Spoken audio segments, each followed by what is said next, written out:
have some happy mail to share. I guess that's what we call it here on YouTube. So this year I won a couple things. Earlier in the year, it was from Urban Yarn. I got a gift certificate that I used to buy some cotton wool yarn to make a project later in the year. And this year, this month, today, I received a fountain pen from Artist Reserve from Dave over there. And literally for just joining his Patreon as a free member. So I highly recommend looking at that if you're into fountain pens. I found him because I was curious about different inks and stayed for the fountain pens too because, I don't know, I'm always into looking at different art supplies. So I already opened this. Oops. Which way did I open this? I did it upside down again. Yeah, I don't want to show the addresses, so here it is. Do this a little different. Yay. Put that off to the side. Sorry, it's bouncing a little. Oh wow, ink. Cool. Looks like some stickers. Let's start with those. Okay, that looks like it's Ukrainian. That's cool. La Giganta. That's cool.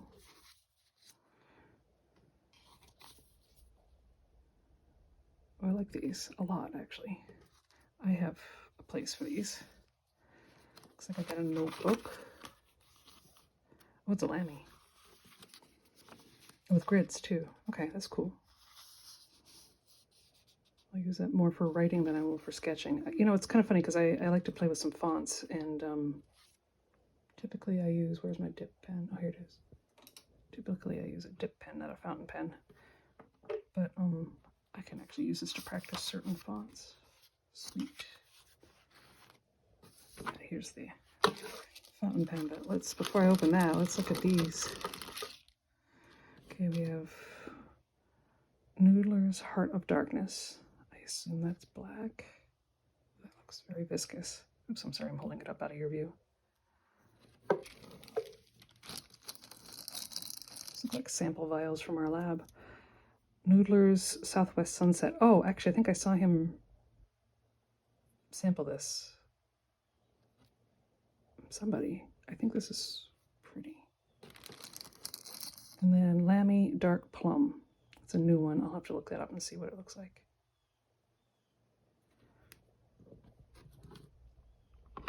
And then here, let's put these out of the way. I'll use those for something else. Actually, I have to mail something to somebody, so I'll actually use that to send happy mail to somebody else. Oh, this is cool. Oh, it's metal. I think I thought it was going to be plastic. It's got a nice clip.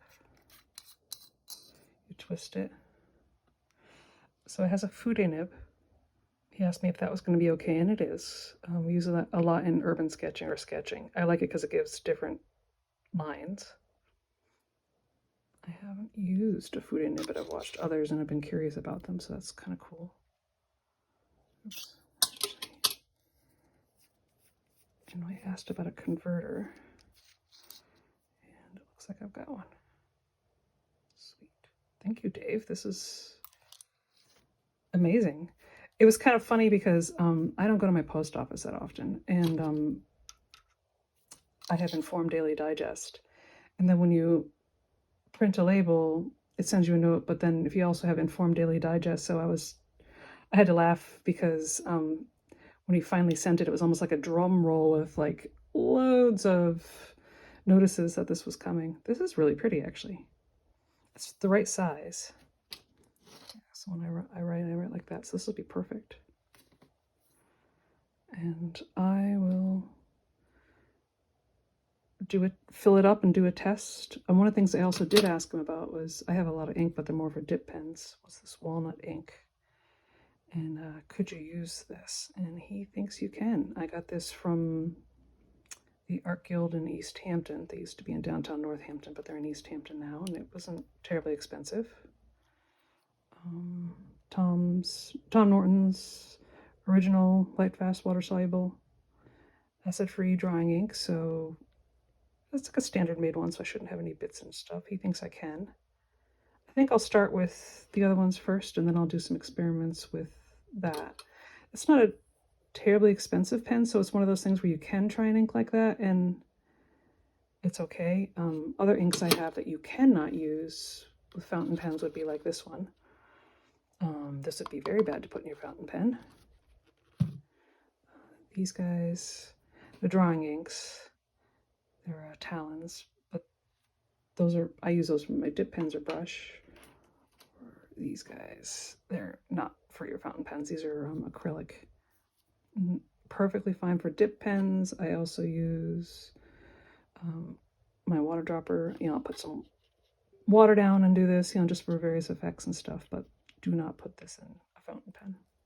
So, I don't know, this is going to be a new experiment for me. I have a couple others that I'll be purchasing soon. They're all in the same price range, you know, roughly 20 bucks or so just for experimenting. And yeah, thank you, Dave, for allowing me to go down this really cool rabbit hole of fountain pens.